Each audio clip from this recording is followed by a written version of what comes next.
আল্লাহ বলছেন আমি তোমাকে দিলাম, আমি তোমাকে ধন সম্পদ দিয়েছি। আল্লাহ বলছেন ওয়ালামু আন্নামা আমওয়ালুকুম আওলাদুকুম ফিতনা। আল্লাহ সুবহানাহু ওয়া তাআলা বলছেন আমি তোমাকে ধন সম্পদ দিলাম, সন্তান সন্ততি দিলাম, এটা পরীক্ষা করার জন্য। এটা তুমি মনে করিও না যে আমি কোটিপতি মালামাল হয়ে গেছি। একটি লোক অহংকার করেছে। অহংকার কি? দুই বন্ধু বানি ইসরাইলদের ঘটনা, এটাও বানি ইসরাইলদের ঘটনা। দুই বন্ধু আলোচনা করেছে, বন্ধু রে আল্লাহ তোকে কত মাল দিয়েছে দেখ। বন্ধু বলছে কে? আল্লাহ দেয়নি, আমি নিজের হাতে করেছি, নিজের হাতে অর্জিত করেছি, এটা আল্লাহর হাত নয়, আমি খেটেছি বলে এটা হয়েছে। সে প্রতিদিন অহংকার করত।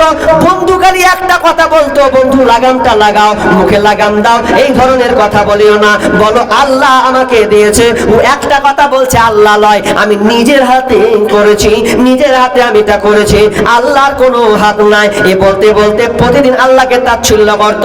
আল্লাহ সুবহানাহু ওয়া তাআলা তার জমিনটাকে পুরো ধসিয়ে নিচের দিকে নিয়ে ছারখার করে দিয়েছে।